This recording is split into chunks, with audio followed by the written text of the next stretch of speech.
nombre es Viviana Andrea Guardia Reynoso y este video tiene como objetivo dar a conocer los diferentes sistemas, los órganos, las estructuras que se van a desarrollar alrededor de la cuarta semana en adelante, en la etapa embrionaria sobre todo, y las diferentes anomalías que se pueden desarrollar a partir de las estructuras.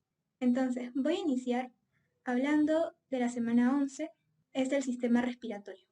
Bien, el sistema respiratorio comienza a partir de la cuarta semana y comienza como un divertículo respiratorio pequeño que aparece en la pared ventral del intestino anterior, como una protuberancia cerca de la región cefálica. El epitelio interno de la laringe, de la tráquea, de los pulmones son de origen endodérmico, ya que el divertículo pues no es más que una protuberancia que se crea a partir de esta capa endodérmica del tubo intestinal. Sin embargo, los cartílagos, los músculos, los tejidos conectivos provienen del mesodermo esplácnico que rodean el intestino. Bueno, al inicio, el divertículo respiratorio va a tener una comunicación abierta con el intestino. Sin embargo, a medida que crece caudalmente, van a aparecer dos crestas traqueoesofágicas y al fusionarse, estas crestas van a formar el tabique traqueoesofágico que va a limitar la tráquea del esófago y esto va a causar dos divisiones. La primera es la porción dorsal, que va a ser el esófago, y la segunda una porción ventral, que va a ser la tráquea, y bueno, las dos yemas pulmonares. Bien, como ya vimos, pues la laringe está formada en su interior por endodermo, sin embargo, los cartílagos y los músculos se van a originar en la mesénquima del cuarto y sexto arco faríngeo. Aquella mesénquima va a proliferar y dar lugar a los cartílagos tiroides, cricoides y aretinoides. En la quinta semana, la tráquea de las dos yemas pulmonares van a dar origen a los bronquios principales, el izquierdo y el derecho. El derecho se va a dividir más tarde en tres bronquios secundarios y el izquierdo en dos bronquios secundarios. Por otro lado, los canales pericardio-peritoneales son los espacios que están a ambos lados del intestino anterior y acá van a crecer los pulmones en sentido caudal y en sentido lateral. Con el mesodermo visceral ya vimos que es el que recubre el exterior de este divertículo, es el que va a formar la pleura visceral. Bien, ya después los bronquios secundarios van a dar origen a 10 bronquios terciarios en el pulmón derecho y 8 en el pulmón izquierdo, los cuales van a ser los segmentos broncopulmonares. Ya al final del sexto mes se habrán originado aproximadamente 17 generaciones de subdivisiones, antes de que el árbol bronquial alcance su forma definitiva. Sin embargo, se van a formar 6 subdivisiones adicionales ya en el periodo postnatal, dando un total de 23 generaciones en un adulto. Por otro lado, las anomalías congénitas que se pueden desarrollar, tenemos a la agenesia de los pulmones, que es la ausencia de los pulmones y bueno, es consecuencia de la falta de desarrollo de las yemas pulmonares. También tenemos a los lóbulos pulmonares ectópicos que se originan en la tráquea o en el esófago y se considera que se forman a partir de los esbozos respiratorios adicionales del intestino anterior, que se desarrollan independientemente del aparato respiratorio principal. Y por último tenemos a los quistes pulmonares congénitos que se forman por la dilatación de los bronquiolos terminales o mayores y que pueden ser pequeños o múltiples. Alrededor de la cuarta semana, el intestino primitivo se encuentra cerrado de sus dos extremos. El endodermo del intestino primitivo da lugar a la mayor parte del epitelio y las glándulas del aparato digestivo.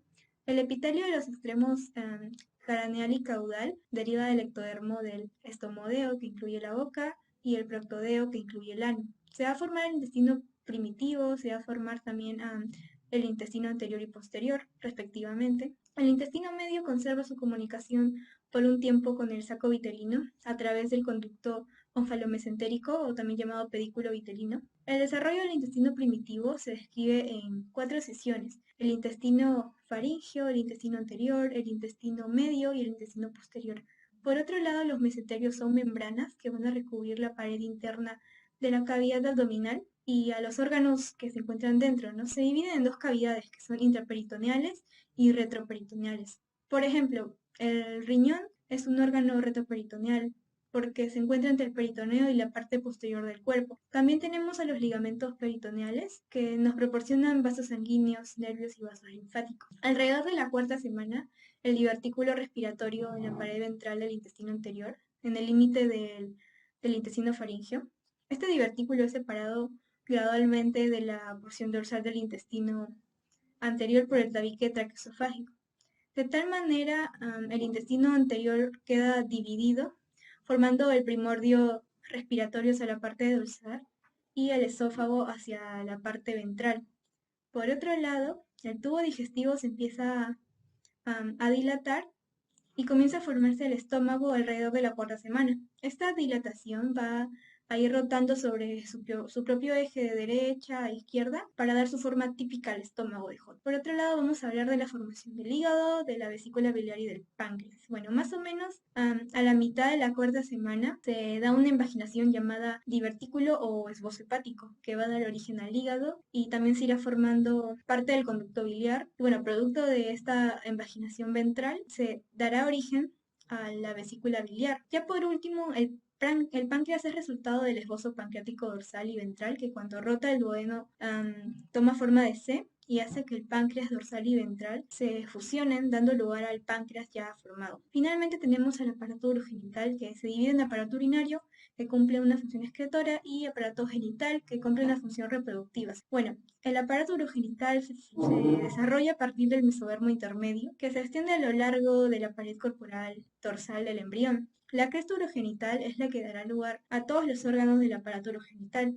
Los precursores de este sistema van a derivar de pronefros, mesonefros y los metanefros. Por ejemplo, los riñones específicamente derivan del metanefro. Finalmente, las anomalías congénitas que afectan a esas estructuras, tenemos a la gastroquisis, que es un defecto de nacimiento de la pared abdominal, que bueno, en el área del estómago se caracteriza que los intestinos se encuentran fuera del cuerpo del bebé. También tenemos al riñón en herradura, que bueno, consiste en que ambos riñones están fusionados y bueno, presentan forma de herradura. Y por último, el hermafroditismo, que bueno, es un trastorno de desarrollo sexual en donde el paciente nace con tejido ovárico y tejido testicular.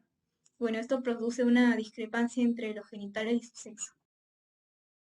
Estos van a derivar principalmente del mesodermo lateral y paraxial. Por otro lado, los arcos faringios los encontraremos durante la cuarta semana.